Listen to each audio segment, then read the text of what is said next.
Come on in and sit down. You cut the hardcore crew chewing the fat. You cut us shooting the shit. You cut us in the moment. I think it's called Pop TV, which, by the way, has more viewers. You think that's a bad idea, or why? You know what? It doesn't really matter. Here we go again. Here's this idiot jumping channels. I don't care if a channel has 1 million, 2 million followers. If your product is not advertised, if you don't promote your people, what sense does it make being on any damn channel if nobody still knows who you are?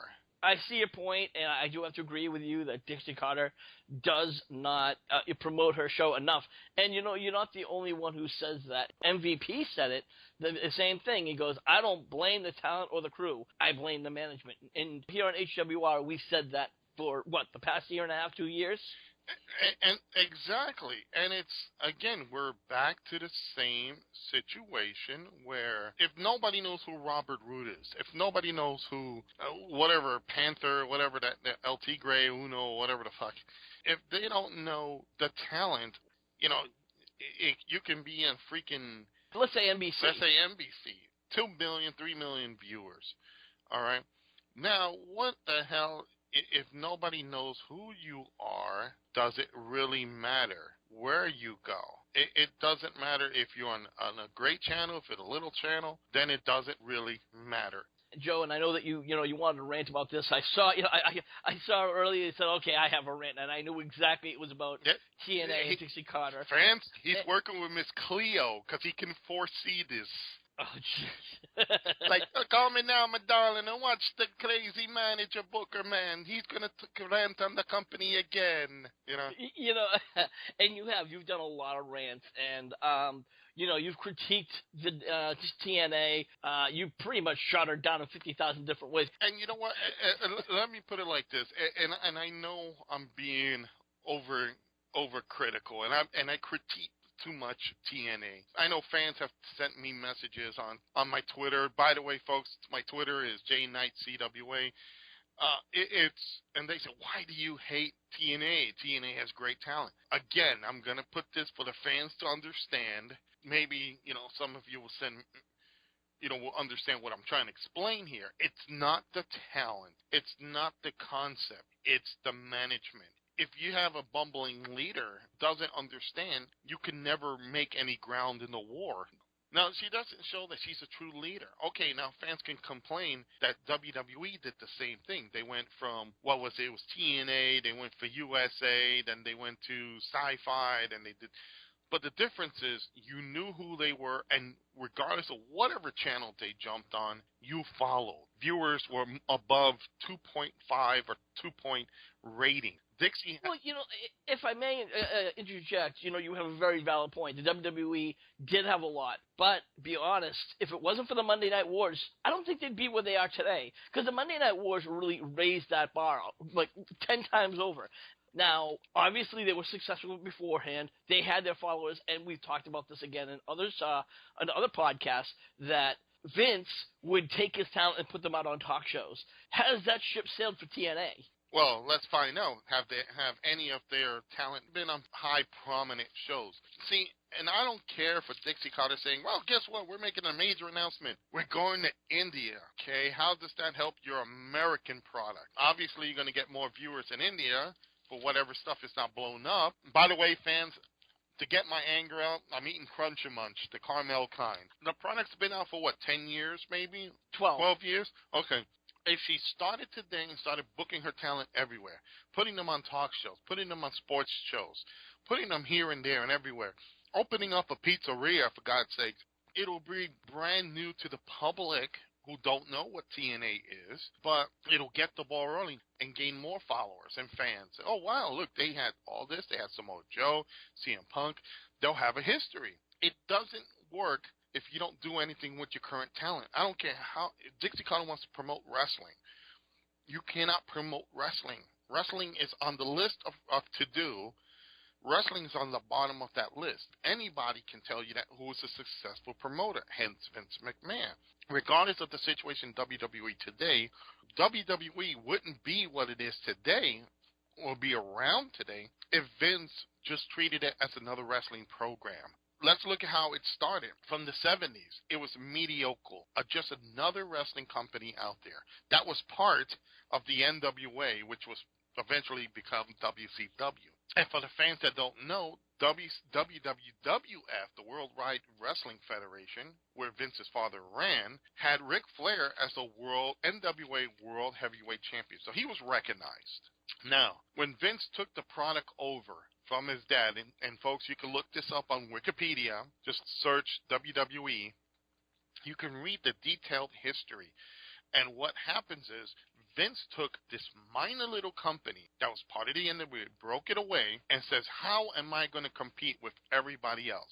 Vern Gagne, Fritz Von Erich, Jim Crockett, names go on and on. He decided, well, I'm going to go what I wanted to be Hollywood. So he took everybody and started putting them on The Tonight Show, live with Regis and Kathy Lee. They were doing music before anybody else was doing their own albums or soundtracks.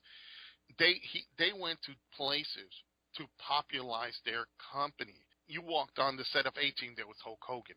You went over to a boxing event, and there was a WWF wrestler there. Anywhere you went, you saw a WWF. And they did little skits on the streets. So more fans got connected to them. This is where it started building up. Then they included more celebrities. Cyndi Lauper, David Wolf, Liberace. They all started bringing it. And you know what? It changed the face of professional wrestling. That's why during the 80s, WWF took off. And it picked the right time to take off because MTV started. Music was coming around, the wild, outrageous clothing, haircuts.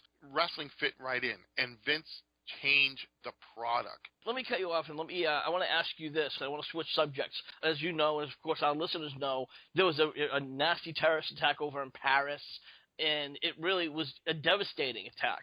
And now there are rumors or reports, whichever one you want to conceive it as, is that there's an ISIS attack on this Sunday's Survivor Series. Here's where terrorists look to do. Okay, terrorists look to put fear into people and stop them from doing normal, everyday things. That's what terrorists do. And this situation is, here's a big sporting event. Let's blow this up. What makes this different than the UFC that could have gone there?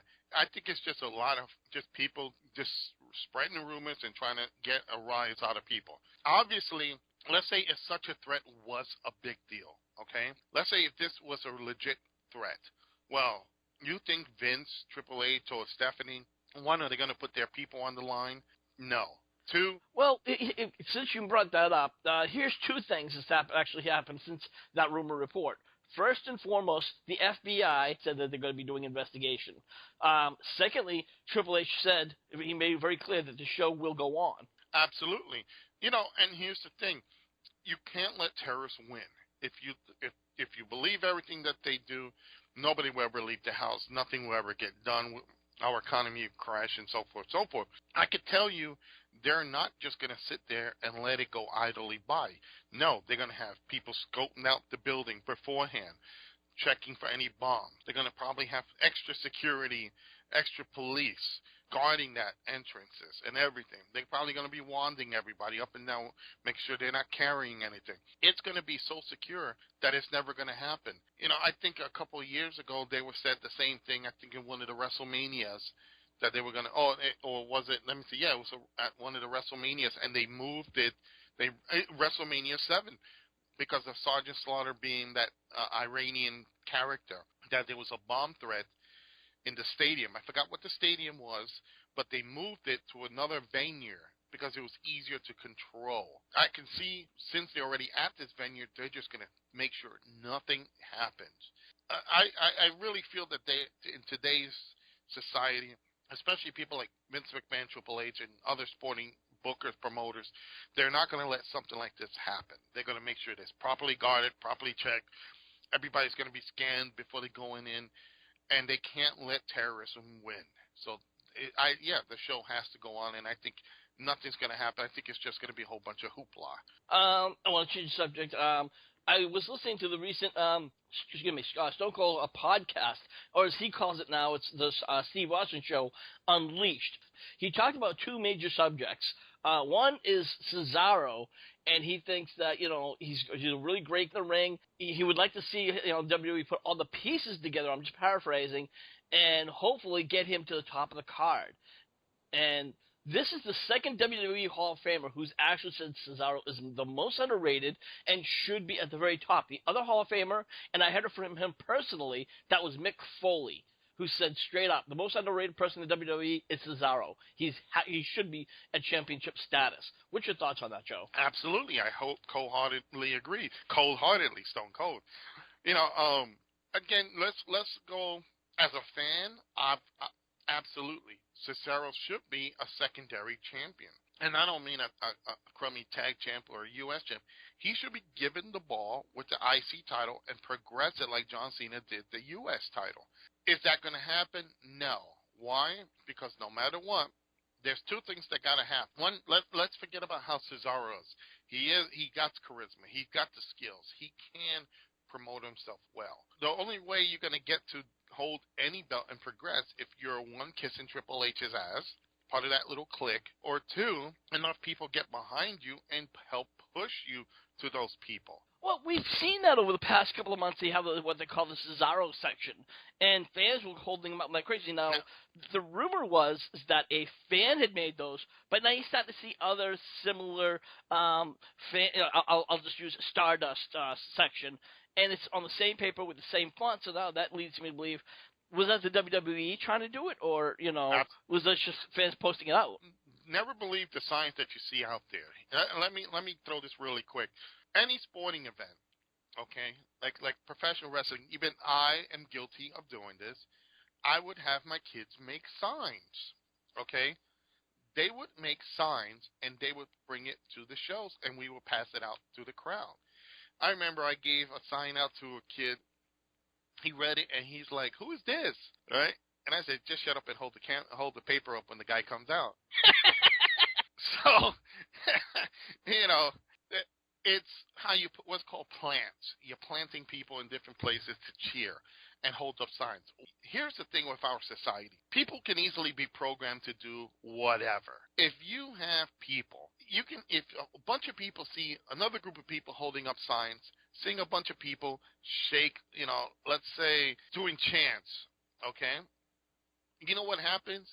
It becomes a situation where, well, if they're going to chant, I should feel chant too, because it's cool. And they'll chant. Remember all that ECW, ECW. A group of friends and family of the workers were put at ringside, and they were screaming ECW. Everybody thought it was cool. They did the same thing, ECW. Same thing for TNA, TNA, TNA, and all that holy shit. People are easily programmed. They're a bunch of lemmings. And I'm sorry, fans, to say that, but a bunch of you are marks. If everybody starts cheering and going crazy and repeating everything everybody else says, it's because they see it as it's cool. If visually you see a fans holding up signs, well, hell, next show I'm bringing a bunch of signs too to make my sign better than theirs. And how many shows have we seen on pay-per-view where literally some fans have got really artistic and they brought beautiful posters and big cardboard cutouts of wrestlers and all that. It's easy to do that, and that's why you see the Cesaro swing. This could be WWE's way of saying, let me see if we can get the fans more over on them. I'm not saying this is Triple H doing it, but this could be the wrestlers themselves saying, let's hold up these signs and see if they can get a push. And I agree with a lot of what you said. I've even heard about what you call the plants. It's very common. I've even read a couple of documentaries where they've done that very thing. Now, you said Triple H is the one you have to get through, and you got to wonder if Vince is really the one that has to pull the trigger on this guy. Well, let's look at a chain of command here. Let's say it has to go to the various promoters, bookers to get to where Triple H and Stephanie is. If you get them to agree with you, two things can happen. They can say, okay, let's run with it and hope that Vince likes it, or they can run with it and they'll have to pass it up to Vince and let him approve. Vince has always been into wrestlers who look like wrestlers. Okay, the powerful Paul Orndorffs, Rick Rudes, Hulk Hogan's, okay? When they started doing the smaller wrestlers, you could tell Vince kind of shied away from it, let other people run it. And this situation you're seeing is the same thing. I think that's the problem with Cesaro. He is not in that league where Vince can say, "Oh my God, I want him for my next champion." Well, you could say maybe in the league, but you're also talking about like how Vince also likes that huge muscle mass and muscle size. And I'm sorry, bro, Cesaro, he may be a smaller framed guy, but he has the power of the Hulk Hogan's. He could body slam the Big Show. He could body slam Mark Henry. I think he even tried to suplex Big Show one. He even put the Big Show in the Cesaro swing. It's a matter of getting past Vince. If it has to go to Vince, getting past him just to see how well, it goes off. And again, you're not going to see Vince go, cuckoo and crazy for a guy he might feel that probably not in the same league. And, like I said, it is a shame. Hopefully one day Cesaro does get the push he deserves. Now, there's another subject I do want to talk about that was on the Stone Cold podcast. I think it was just his recent one. And he thinks that Roman Reigns should go heel and then eventually evolve into a baby face and then get that push that, he truly deserves. And, as much as I respect Stone Cold Steve Austin and a lot of his opinions, I gotta disagree because he was already a heel. He was a heel when he was with the Shield, and then literally they did the flip. They were trying to do kind of like a baby face where all the, it slowly evolved, but then, of course, we heard that, chair shot heard around the world where Seth Rollins betrayed the Shield, and that pushed him real over as a babyface. For a while, he was getting heat because they wanted to see Daniel Bryan get the championship, and when he lost it, it was just, forget it. He didn't even have a chance. The fans just, completely booed him. It took him a year, and now the fans are behind him again. So do you think that So do you, honestly, my question is, do you think that Stone Cold Steve Austin could be wrong here? Maybe he's, looking past something we're not seeing? Well, the thing is, he's looking at it from his point of view, and everybody has an opinion. I think right now, you don't want to touch Roman Reigns. You want to get his run done. I know it sounds kind of bad. Say it that way. You want to get his run done. You want him to claim the title, and you want to see what he can do with it. You can always go later, and I say it like that. You can always go later, turn him over if he doesn't get over with the fans. Again, it's a situation where you can't say until you honestly see what the guy can do. And in this case, we don't know what Roman Reigns can do because we haven't seen him. We know what he can do in the ring currently, but we don't know what else he can do technically as a champion, as a singles champion.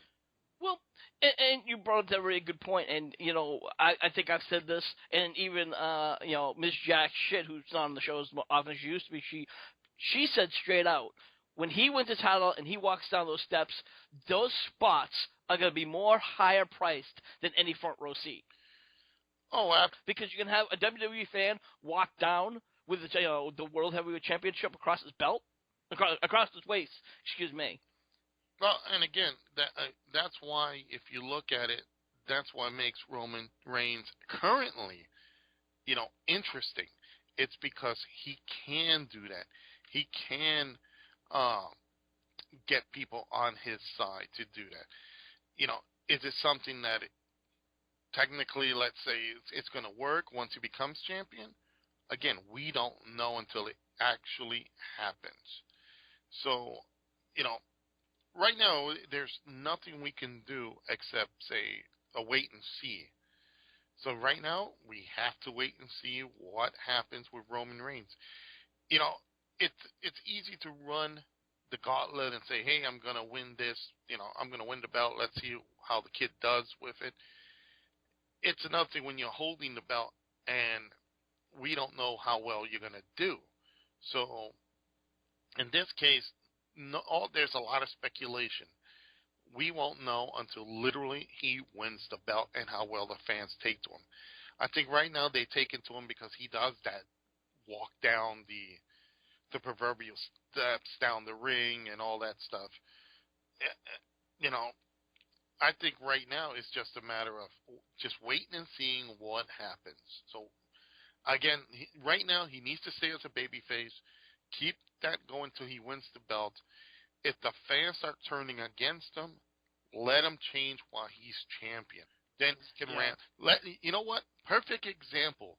And you know what? I'm going to say it this way. Perfect example. Remember The Rock when he came out smiling, Rocky Maivia, and fans just hated the guy's guts. Yeah. And you know, I think that's another issue because even Rock said straight out, you know, the fans didn't like Rocky Maivia. I didn't become successful until I could be me. And I think that's something that's truly missing in the, you know, WWE over the past, you know, couple of years. We heard very few people be themselves, and that's got to be really, you know, something that the WWE just doesn't want to do anymore. I don't know why. Well, you know, I want to talk about one other subject. And, you know, I don't know if you caught this past Monday on Raw with the finale where Paige and Charlotte did that really shoot where they talked about Reed Flair's death. Do you think they overstepped the line, or do you think that was something that needed to be done to get people talking? You know, it's never good to, you know, use somebody's death to promote themselves or promote a product and all that. So you don't want to do that. I think stuff like that, you don't want to use that route. You want to go another route. You know, you know what? I got to say this, and I hate when the fans do stuff like that, and I hate when anybody has to use the shock value of somebody's death or somebody's injury to try to get themselves over or get the product over. It's one thing to promote your product by saying, hey, you know, today on HWR, we're going to talk about the death of, you know, Nick Bockwinkel. You're not doing it just to get yourself over big time. You're doing it to promote this individual. Say, hey, you know what? He was a great champion, boom, boom, boom. Other people like to take it too far and go overboard. So, honestly, I think it's a wrong thing to do. They should never do that. All right. Well, Joe, as always, I'd like to thank you for coming on the show. And now you, the fans, we want to know what you think about these topics. Do you agree with them, or do you think HWR is just full of their own shit? Put those comments in the comment section below. Make sure you like, follow, and, of course, hit that subscribe button in the upper right-hand corner to support Hardcore Wrestling Radio. Joe, where can people find you? What do you got going on? Well, they can find me on my Twitter at JKnightCWA. Please, you know, put extra comments down. You fans have been great. Been sending me messages. You can also follow me on Facebook at facebook.com, Joseph Knight Manager. And please, when you send a friend request, please say you heard me on HWR, so that way they know who you are.